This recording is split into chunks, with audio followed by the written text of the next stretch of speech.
ఏంటి నీకు చెల్లుందా? హా ఉంది. దానికి తల్లి తండ్రి అన్నీ నేనే. నా చిన్నప్పుడే అమ్మా నాన్న చనిపోయారు. ప్రేమ పేరుతో ఒకడు నమ్మించి మోసం చేశాడు. ఆ బాధ భరించలేకే ఆత్మహత్య చేసుకున్నాను. కానీ నా ఆత్మ మాత్రం చెల్లి కోసం ఇక్కడే తిరుగుతుంది. తనకి భర్తగా వచ్చేవాడు మోసం చేసేవాడు కాకుండా మంచి మనసున్నవాడు రావాలని అనుకుంటున్న సమయంలో నేను ఒకడెలా కనిపించాను? కాదు, దేవుళ్లా కనిపించావు.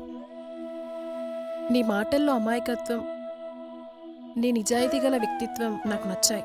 కానీ ఎక్కడో సందేహం. అందుకే నాలా నా చెల్లి జీవితం అవ్వకూడదని నీ గురించి పూర్తిగా తెలుసుకుందామని నీ వెంట తిరిగాను. నా చెల్లిని పెళ్లి చేసుకుంటావా? ఆకలితో ఉన్నోడికి అర్ధో కేజీ పరవన్ను పెడితే వద్దంటావా? ఇంతకీ మీ చెల్లెక్కడా?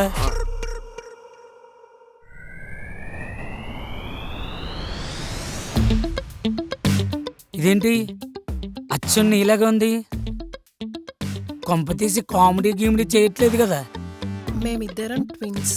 కావాలంటే వెళ్ళి ముట్టుకొని చూడు.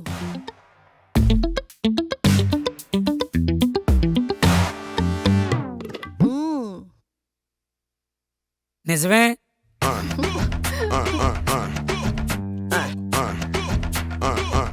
నన్ను పెళ్లి చేసుకుంటావా? ఇప్పటిదాకా ప్రతి అమ్మాయి నేను అడగడమే పెళ్లి చేసుకుంటావా అని. ఏ అమ్మాయి నన్ను అడగలేదు. ఇప్పుడు ఈ ఆనందాన్ని ఎవరొకరితో పంచుకోవాలి. పోనీ మా పిశాచాలతో పంచుకుంటావా? అమ్మ బాబోయ్, ఇది మళ్ళీ స్టార్ట్ చేసింది. రావే బాబు.